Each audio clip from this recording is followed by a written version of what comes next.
तो लोग अपने कोई बुआ जी के जाता है, कोई मासी जी के जाता है, मैं नान के ही जाता हूँ। मैं गया, हम लोग खेल रहे हैं तो एक उन्हीं के परिवार में से एक घर से हारमोनियम की आवाज़ आ रही थी। दोपहर का, जो जून की छुट्टियाँ होती हैं, वो दोपहर का वक्त है, तो मैंने ऐसे गेट खड़खड़ाया तो वो खोले। मैंने कहा जी क्या चल रहा है ये? उसको तब नहीं पता था क्या हो रहा है क्या हुआ। मैंने कहा ये जो चल रहा है ये मैंने भी बजाना है। वो कहते आ जाओ अंदर। वो लखवीर सिंह जी हैं, अभी मैं उनसे मिल के आया। तो तब ये सिलसिला शुरू हुआ और मैं अंदर गया। वो सफ़ेद कलर का हारमोनियम आज भी उनके पास है। लुटेरा कलां गाँव का नाम है, डिस्ट्रिक्ट जलंधर है। वहाँ से जलंधर कैंट 25 किलोमीटर है। तो वो लखवीर जी और मैं साइकिल पे सुबह वहाँ से लुटेरा कलां से जलंधर कैंट जाते थे। वहाँ प्राचीन कला केंद्र में संगीत विशारद का एक डिप्लोमा होता है, 5 शुरू करवा दिया उन्होंने मेरा अपने साथ ही। तो जितनी देर छुट्टियाँ रहीं मैं आता जाता रहा। रोज़ लेसन मिल जाएगा, हम लोग आ जाके शाम को रियाज़ कर लेंगे, कुछ कर लेंगे, उसका एग्ज़ाम दे दूँगा। तो जैसे जैसे मेरी +1 +2 और ग्रेजुएशन फाइनल ईयर हुआ तो वो मेरी ग्रेजुएशन विद म्यूज़िक ऑनर्स हो गई। उधर से संगीत विशारद भी 5 साल का डिप्लोमा हो गया। तो ये मेरी ऑफिशियल एजुकेशन ऑफ म्यूज़िक वहाँ से स्टार्ट होती है। 100%। मतलब मैं या तो चुनिंदा उन लोगों में से हूँ या उन परिवारों में से हूँ, जो भी आप ठीक समझें, जिनको अपने परिवार की काफ़ी फ़िक्र होती है। जनरली ये भी हो सकता है कि जो मर्ज़ी है आप ज़रा मौज में रहो, कोई बात नहीं, हो जाएगा। आज भी मेरे साथ, मेरे पास घर पे शायद वो कागज़ होगा जो मैंने अपने यूनिवर्सिटी हॉस्टल के अंदर, तब मैंने थोड़ी बहुत पर्शियन लिखनी शुरू कर दी थी। तो मुझे ये भी डर था क्योंकि आप अगर थोड़े से संजीदा, या मैं क्या कहूँ, चुन के लफ्ज़ सोच के ही बोलूँगा, तो मैंने लगता सका कि लोग ये ना समझन कि यार ज़्यादा ही अपने आप को समझदार, तो ये आपके टैग लग जाता है। अच्छा यार तू ज़्यादा वो बनने की कोशिश ना कर, थोड़ा चिल रहे।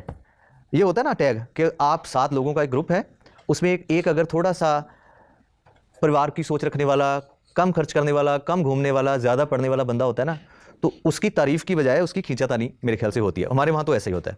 तो मैंने बशर्ते कि पंजाबी या इंग्लिश में लिखता, मैंने वो फ़ारसी में लिख के रख लिया, मतलब शाहमुखी में, ताकि किसी और को ना समझ आए मैंने क्या लिखा है। वो छोटा सा एक आड़ा कहते हैं, उसमें आप लाइट रख सकते हैं, किताबें रख सकते हैं, छोटा सा कमरा होता है। उधर मैंने पंजाबी में लिखा कि हे परमात्मा तू मैनू इन्नी शक्ति दें कि मेरे मापिया ने ਜਿਹੜੀਆਂ उम्मीदां ते ख्वाहिशां लैके इन्नी मुश्किल होके पैसे दे के मैनू अपने पिंड तो चंडीगढ़ वर्गे शहर च पढ़न भेजा, मैं उन्होंने वो ख्वाब पूरे कर सका। ये मेरे ख्याल से MA सेकंड ईयर में मुझे वो रूम मिला था 143, तो उसमें मैंने लिख के रख लिया था।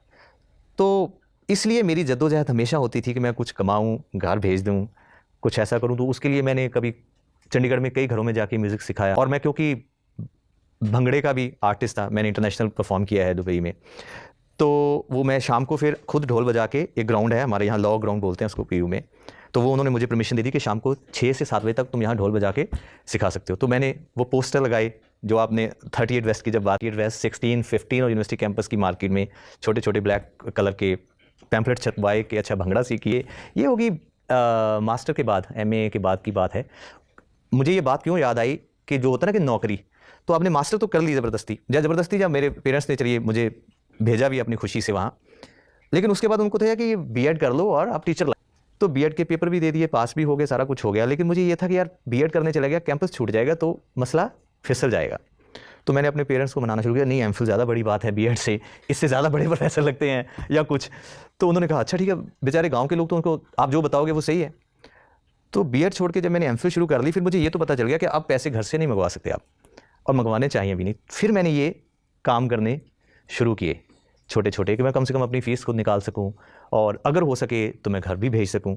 तो वो उसमें एक, जैसे सेवा में एक सुकून होता है, इंसानियत में एक सुकून होता है, तो सबसे पहले अपने पेरेंट्स के हाथ पे कुछ कमाई रखना, ये भी एक बड़ी मेरे ख्याल से सुकून की बात है। आप उनके जब चेहरे पढ़ते हैं, उसके बाद अभी मेरा गीत आया था कि वालिद सुपने देखे तू पूरे कर दे, तू फिक्कियां तस्वीरां दे विच रंग भर दे, कुछ कम ਜਿਹੜੇ मुमकिन होण मुनासिब नहीं ਹੁੰਦੇ, जो खर्चीले होण ਉਹ अक्सर कासिब नहीं ਹੁੰਦੇ, ਖਾਨਦਾਨ ਦੇ ਸਿਰ ਤੇ ਜਿਹੜਾ ਸਿਤਾਰੇ ਲਾਉਂਦਾ ਏ ਉਹ ਮਿਹਨਤ ਦੀ ਭੱਠੀ ਵਿੱਚ ਅੰਗਿਆਰੇ ਲਾਉਂਦਾ ਏ, ਸੋ ਪਰੇਸ਼ਾਨੀਆਂ ਨਾ ਵਧਾਇਆ ਕਰੋ, ਸਦਿਆਂ ਬਿਨਾਂ ਵੀ ਤਾਂ ਜਾਇਆ ਕਰੋ, ज़रूरत ਨੂੰ ਦੱਸਣਾ ज़रूरी नहीं, निगाहां तो क्याफे भी लाया करो। कि आपने पेरेंट्स ने कभी आपको ये नहीं बताना कि हमें बड़ी मुश्किल है, पैसे चाहिए, वो तो आप कभी कमा के उनके हाथ पे रख दोगे ना, तो वो वापस ये कहें कि काका असी की करने आ, तुसी रखो, तानू ज़रूरत है। मैं तो B.Ed छोड़ के जब मैंने MPhil शुरू कर ली, फिर मुझे ये तो पता चल गया कि अब पैसे घर से नहीं मंगवा सकते आप, और मंगवाने चाहिए भी नहीं। फिर मैंने ये काम करने शुरू किए छोटे छोटे कि मैं कम से कम अपनी फ़ीस खुद निकाल सकूं, और अगर हो सके तो मैं घर भी भेज। इसमें एक जैसे सेवा में एक सुकून होता है, इंसानियत में एक सुकून होता है, तो सबसे पहले अपने पेरेंट्स के हाथ पे कुछ कमाई रखना, ये भी एक बड़ी मेरे ख्याल से सुकून की बात है। आप उनके जब चेहरे पढ़ते हैं, उसके बाद अभी मेरा गीत आया था कि वालिद सुपने देखे तू पूरे कर दे, तू फिक्कियां तस्वीरां दे विच रंग भर दे, कुछ कम ਜਿਹੜੇ ਮੁਮਕਿਨ ਹੋਣ ਮੁਨਾਸਿਬ ਨਹੀਂ ਹੁੰਦੇ, ਜੋ ਖਰਚੀਲੇ ਹੋਣ ਉਹ ਅਕਸਰ ਕਾਸਿਬ ਨਹੀਂ ਹੁੰਦੇ, ਸਿਰ ਤੇ ਜਿਹੜਾ ਸਿਤਾਰੇ ਲਾਉਂਦਾ ਏ ਉਹ ਮਿਹਨਤ ਦੀ ਭੱਠੀ ਵਿੱਚ ਅੰਗਿਆਰੇ ਲਾਉਂਦਾ ਏ, ਸੋ ਪਰੇਸ਼ਾਨੀਆਂ ਨਾ ਵਧਾਇਆ ਕਰੋ, ਸਦਿਆਂ ਬਿਨਾਂ ਵੀ ਤਾਂ ਜਾਇਆ ਕਰੋ, ज़रूरत ਨੂੰ ਦੱਸਣਾ ज़रूरी नहीं, निगाहां तो क्याफे भी लाया करो। कि आपने पेरेंट्स ने कभी आपको ये नहीं बताना कि हमें बड़ी मुश्किल है, पैसे चाहिए, वो तो आप कभी कमा के उनके हाथ पे रख दोगे ना, तो वो वापस ये गए कि काका असी की करने हैं, तुसी रखो, तानू ज़रूरत है। मैं पंजाबी में इसलिए बोल रहा हूँ क्योंकि ये मेरा एहसास है इस चीज़ के लिए। तो मैं जब बड़े बड़े अब कॉन्सर्ट्स होते हैं तो कई बच्चे ऐसे आते हैं कॉलेज के, मेजरली कनाडा और ऑस्ट्रेलिया में, तो मैं जब ये बात करता हूँ तो उनको ये इतनी कोरिलेटिव लगती है, इतनी रेलेवेंसी लगती है इस बात की, क्योंकि ये बात हर बच्चे के साथ तकरीबन हुई होती है जो भी इस चीज़ में आता है। तो ये सिलसिला इस तरह से आपने नौकरी की बात की, तो हालांकि मैंने ड्यूरिंग एमफिल के बाद मैंने डिपार्टमेंट अपने में ही पढ़ाना शुरू कर दिया था, मास्टर्स को, ड्यूरिंग माई डॉक्टरेट। तो लेकिन पता नहीं ज़िंदगी ने क्या लिखा था, लोगों को थोड़े बहुत मेरे अफसाने तर्ज़ें या उनमें कुछ ऐसा, जैसे आपने बताया, आप जैसे लोगों को अगर जो उस ज़ुबान के नहीं हैं, अगर उनकी आंखें इस चीज़ से दम होती हैं, तो इसमें कोई इलाही अलामत की बात है, इसमें किसी इंसान की कोई इतनी ज़्यादा मौजूदगी शामिल नहीं है मेरे ख्याल से।